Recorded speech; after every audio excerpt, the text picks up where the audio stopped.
The courtroom buzzed with a mix of curiosity and barely concealed skepticism as Jamal Davis, a black man in his early 30s, entered the room.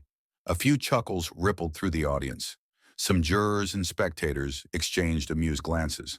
To many, Jamal didn't fit the image they expected of a defendant taking on a complex legal battle against a powerful corporation. Some whispered, some outright laughed, as if he was an unworthy contender stepping into an arena far beyond his reach. The presiding judge, a stern white man named Judge Randall Pierce, barely concealed a smirk when Jamal approached the podium. The prosecutor shot Jamal a dismissive glance, clearly underestimating him. Jamal's case was not just about money. He was suing a major tech company accused of discriminatory hiring practices. What most people didn't know was that Jamal was not just a plaintiff. He was also a self-taught expert in employment law, with years of experience as a community advocate and a track record of successfully challenging systemic bias. As the trial commenced, Jamal stood his ground calmly, deflecting the courtroom's skepticism like water on stone.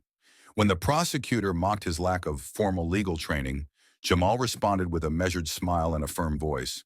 "I may not have a traditional law degree, Your Honor," he said, "but I've studied the laws that govern workplace fairness thoroughly, and I'm prepared to show this court why this company's actions are illegal and unjust." As the trial unfolded, Jamal systematically dismantled the corporation's defense.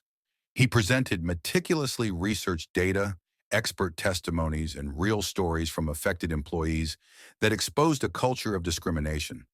His command over the material and ability to respond to complex legal arguments stunned everyone.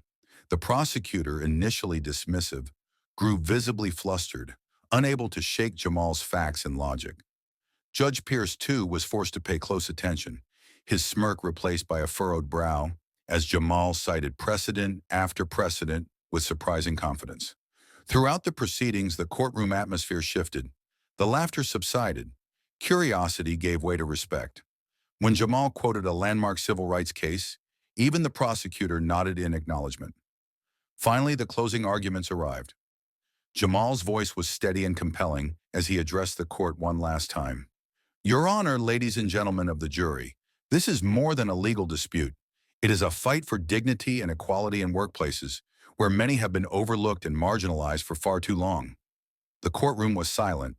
Then, as Jamal returned to his seat, the gallery began to stir.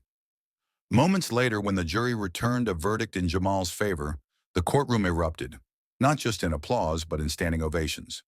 The same people who had laughed at him when he walked in now stood clapping and cheering his name. Judge Pierce, visibly moved, nodded solemnly. This court recognizes the courage and dedication demonstrated here. Jamal smiled, humbled but proud. As he left the courthouse, reporters swarmed, eager to capture the man who had turned doubt into respect, laughter into applause. He said simply, "Never underestimate the power of preparation and truth.